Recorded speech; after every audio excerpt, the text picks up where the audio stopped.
Baru saja kita mendengarkan Injil yang panjang yang dinyanyikan dari Injil Yohanes, dan kita melihat bagaimana Tuhan kita Yesus Kristus menderita dan akhirnya wafat di kayu salib.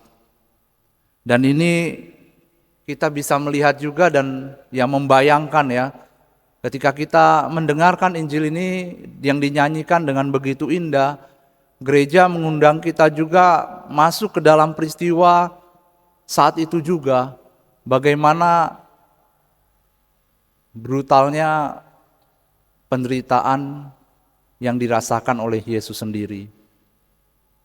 Bagaimana banyaknya penderitaan yang diderita atau diterima oleh Yesus. Bukan soal fisik saja, tetapi seluruh jiwa dan raganya. Pengkhianatan muridnya, Petrus yang menolak 3 kali, ditinggalkan oleh para murid, kebohongan yang terjadi, dan ini yang dialami oleh Yesus. Padahal kita tahu bahwa Tuhan kita Yesus Kristus tidak pernah berbuat dosa, tidak bersalah.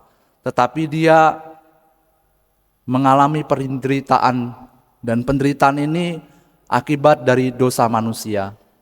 Dengan kata lain, dosa yang kita buat. Oleh karena itu, peristiwa penyaliban yang kita dengarkan hari ini membeberkan bahwa dosa membawa penderitaan yang luar biasa, terutama bagi Tuhan kita.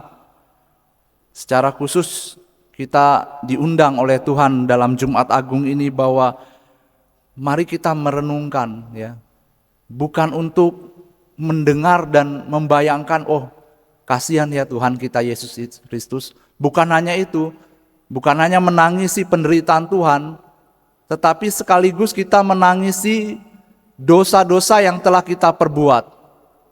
Apapun itu, sekecil apapun. Dan kita mau menangisinya. Kita mau menangisinya karena dosa ini yang mengakibatkan Tuhan kita begitu menderita.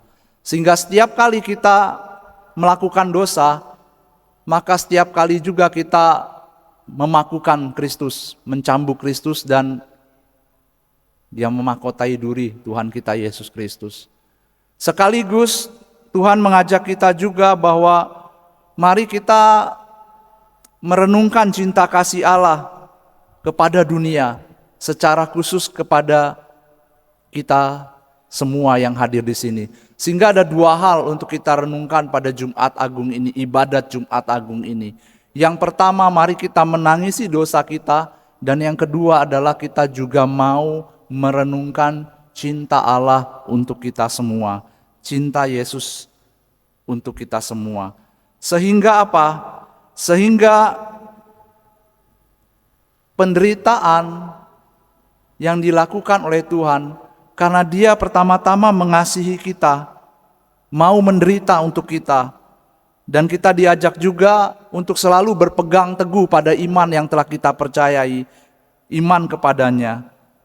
Oleh karena itu, kita merenungkan bagaimana apa yang sudah saya syukuri di dalam hidup ini, apa yang saya telah perbuat di dalam hidup ini, apa yang mau saya lakukan untuk sungguh-sungguh dapat membalas cinta, dibalas cinta. Cinta dibalas cinta. Kita tahu bahwa Jumat Agung ini juga kita akan, setelah ibadah Jumat Agung hari ini kita akan novena kerahiman ilahi. Oleh karena itu, lihat di gambar itu ada satu keperpaduan. Kerahiman ilahi mau mengatakan bahwa Allah sungguh mengasihi kita. Darah dan air. Dan ini bukan hanya digambar seolah-olah bahwa Suster Faustina menggambarnya, bukan, karena dia mendapatkan penampakan. Penampakan ini real. Dan sebelum penampakan kerahiman ilahi, penampakan hati kudus Yesus. Karena patung hati kudus Yesus kita ditutup ya. Tapi yang sering misa dia akan melihat bagaimana hati kudus Yesus.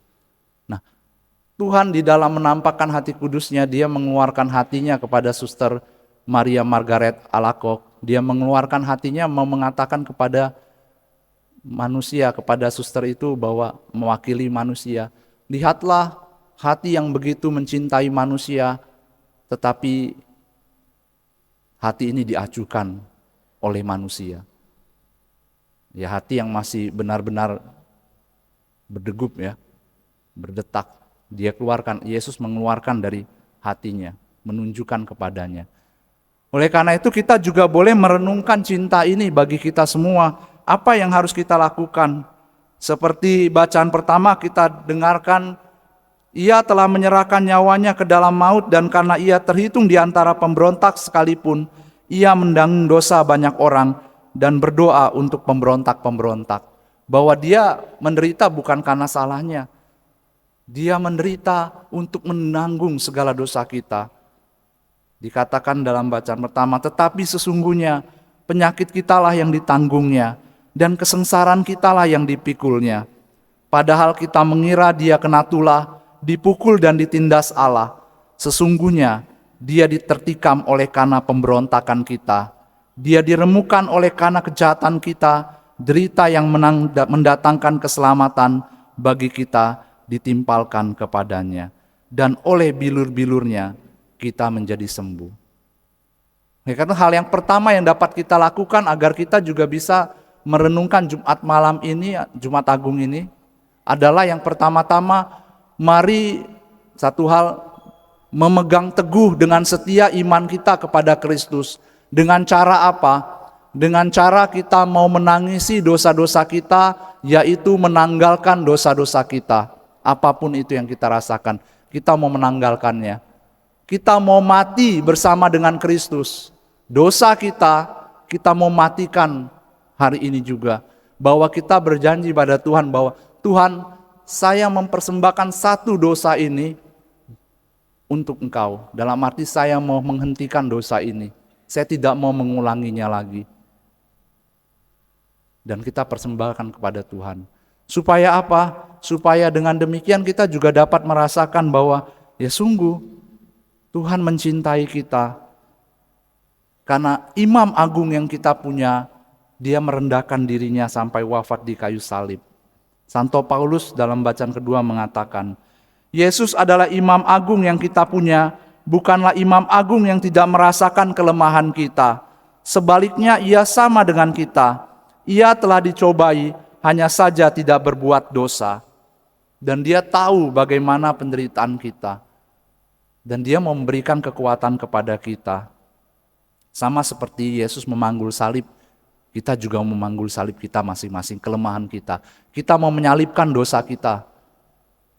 Supaya apa? Supaya kita juga bisa bersama-sama dengan Tuhan dibangkitkan. Dan juga menatap ya pada kerahiman Allah. Kita bisa berhadapan dengan Allah yang kita cintai. Oleh karena itu Bapak Ibu dan saudara-saudariku yang terkasih, marilah pada malam hari ini kita merenungkan dan meminta rahmat apa yang kita inginkan, dosa apa yang kita mau tinggalkan pada malam hari ini. Apa yang mau kita perbuat, terutama dosa membawa bukan hanya soal pribadi kita ya. Pertama-tama dosa itu akan menyakiti kita dan juga menyakiti orang yang di sekitar kita, apapun dosanya itu. Sehingga ada dosa pribadi dan juga dosa yang mempengaruhi sosial. Dan kita mau mematikan itu supaya apa? Supaya sekitar kita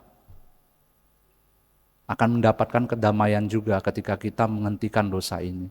Dan terutama kita boleh diselamatkan oleh Tuhan. Oleh karena itu mari kita hening sejenak di hadapan Tuhan. Kita memohon rahmat ini pada Tuhan supaya dapat dengan sekuat tenaga, dengan setia ambil bagian di dalam hidup kesucian bersama dengan Tuhan sendiri.